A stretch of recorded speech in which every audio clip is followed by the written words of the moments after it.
haja galera para a gente poder falar desse momento de sucessão. Tudo bem que é só lá em fevereiro, é verdade, mas hoje essa discussão já ocorre. São muitos nomes aparecendo, ali como aparecendo, que isso, Elizabeth? Muitos nomes aparecendo nessa possibilidade de sucessão de Arthur Lira. As duas maiores bancadas na Câmara dos Deputados, a ruralista, que é a galera do agro, e a evangélica, já articulam quais seriam os seus nomes. Seria Pedro Lupion, presidente da Frente Parlamentar da Agropecuária? Essa apuração, por exemplo, é do Caio Junqueira, que acabou até surpreendendo alguns de caramba. Também estão se articulando por esses lados. A Juliana Lopes também traz um ponto muito importante. Política é feita por Lira nos últimos anos, dá a ele poder de barganha para emplacar também quem ele quiser. Então, começo contigo, Juliana, para a gente entender de que maneira essa movimentação política dentro da Câmara dos Deputados já pauta um pouquinho do caminho de sucessão.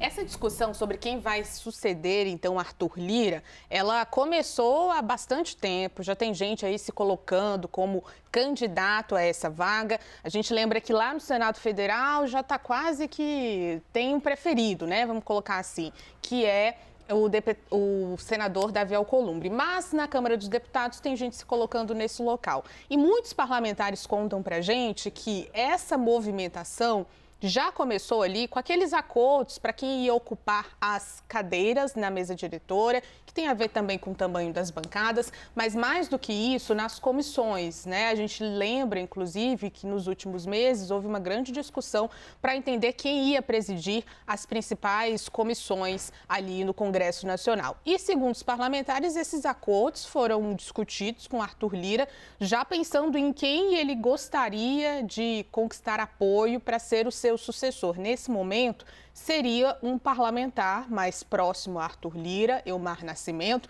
mas tem muita gente, a gente vai contar isso nessa lista de cotados. Então, tem ali uma discussão que já foi feita há alguns anos nessas negociações sobre quem iria presidir as comissões e essa discussão pautou, de alguma forma, a maneira como Arthur Lira está tentando conquistar apoio para Elmar Nascimento. A gente pode dizer que ele é o preferido nesse momento? Não.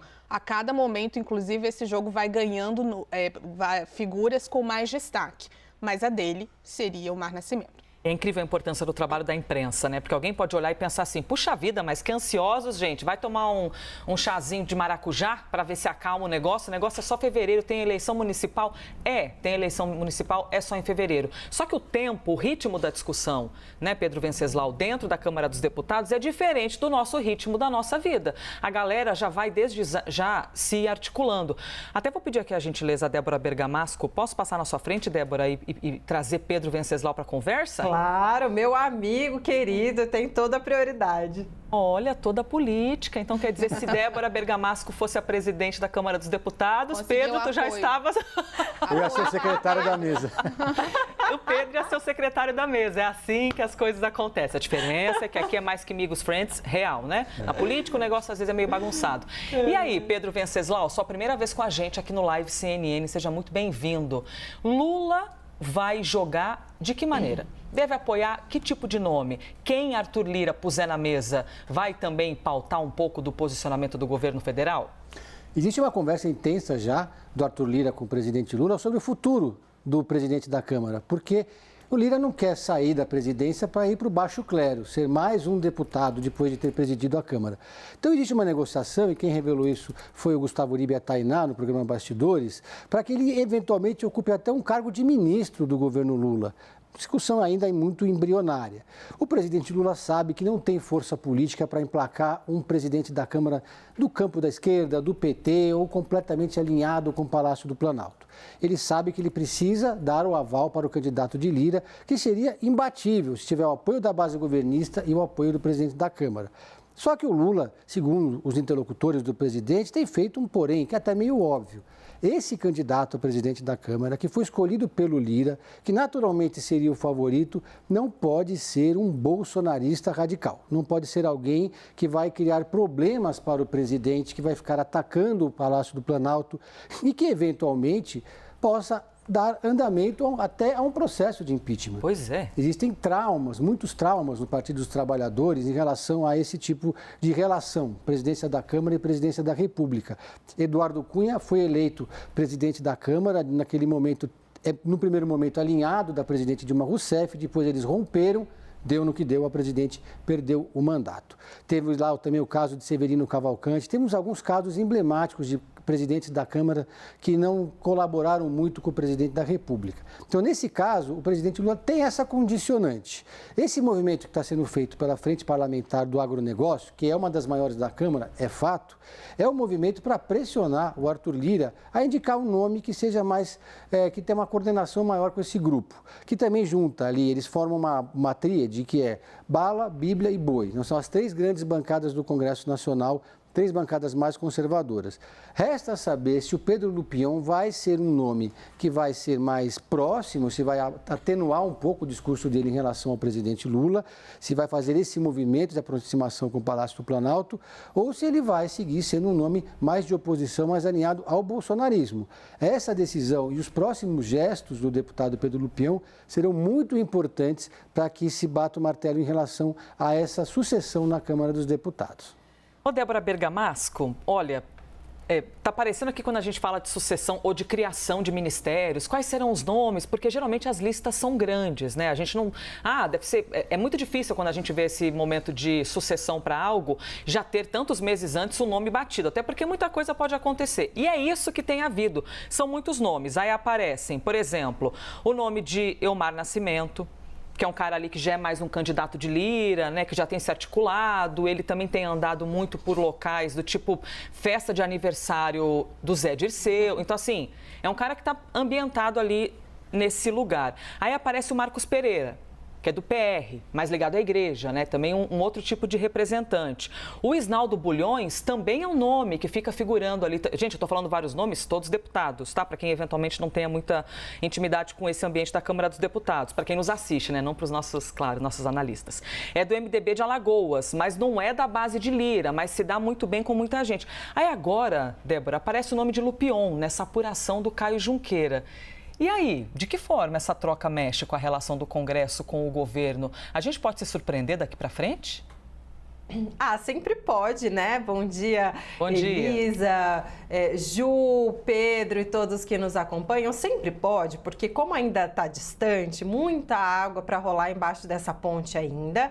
Mas o nome de Lupion é um nome que, como traz a apuração do Caio Junqueira, é um nome que agrada o agro, os evangélicos e não tem exatamente uma grande resistência, por enquanto, nem do governo, nem dos bolsonaristas. Então, poderia, havendo uma costura, uma construção caprichada, poderia até vingar.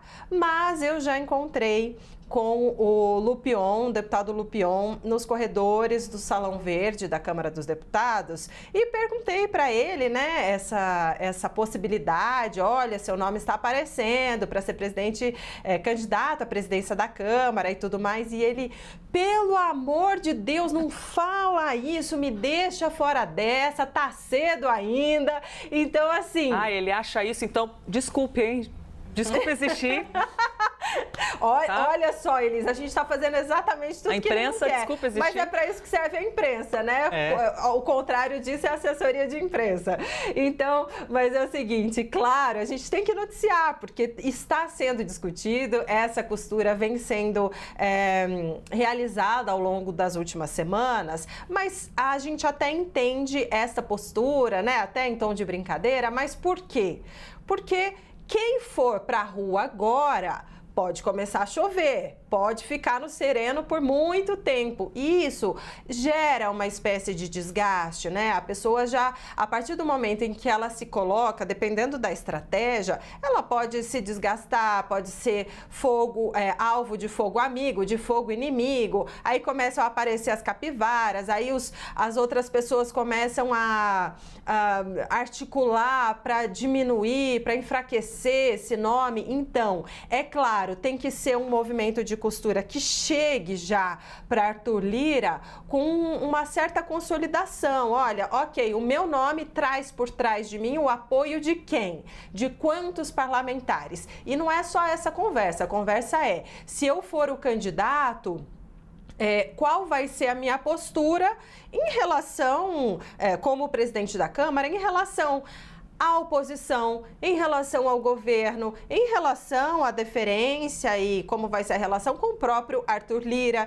Então, tudo isso entra em campo e a gente entende que você lançar pré-candidatos nesse momento pode ser ruim para o próprio personagem, né? Por isso, ele, com essa reação, não, pelo amor de Deus, deixa isso para lá. Por quê? Porque essa costura, ela começa nos bastidores e depois de amadurecida, de fortalecida, sedimentada, é que eles querem colocar o bloco na rua justamente para não ficar lá fora tomando chuva, desbotando, né? E muitas vezes esses nomes também são expostos, a gente sabe como é a política, né? Não estou falando que é esse caso, até porque é uma bolsa de apostas, são apurações. Às vezes é exposto para meio que gerar debate mesmo. Deixa eu ver como é que as pessoas estão reagindo, né? A sugestão desse nome, puxa vida, não pegou muito bem, né? Eles balão de ensaio, né? Totalmente. Essa galera da política acompanha o dia inteiro o que a imprensa fala sobre os assuntos que são debatidos, de que maneira a imprensa recebe. Inclusive, até quando ocorrem as explicações de alguns assuntos, puxa, eu acho que a imprensa não entendeu muito bem. Será que a gente não está explicando bem? Deixa eu ligar. Eles se articulam o dia inteiro, então nunca é à toa que esses nomes aparecem. Olha, antes de mudar de assunto, deixa eu falar uma coisa aqui que é a mais importante desse jornal. Pedro Venceslau, você sabia que no live não precisa usar gravata? Errei no dress code. Olha, se você quiser, tá maravilhoso, tá a coisa mais linda do mundo, mas também saiba que aqui no live a gente, assim, #liberdade, tá? Então a gente, se você quiser na próxima vez também aparecer sem gravata, tá liberado, viu, Pedro? Bom saber, viu? Fica mais à vontade na próxima. Fica mais à vontade. Inclusive tem um cafezinho que eu trouxe, que eu coei hoje cedo, daqui a pouco chega ali pra imprensa brasileira.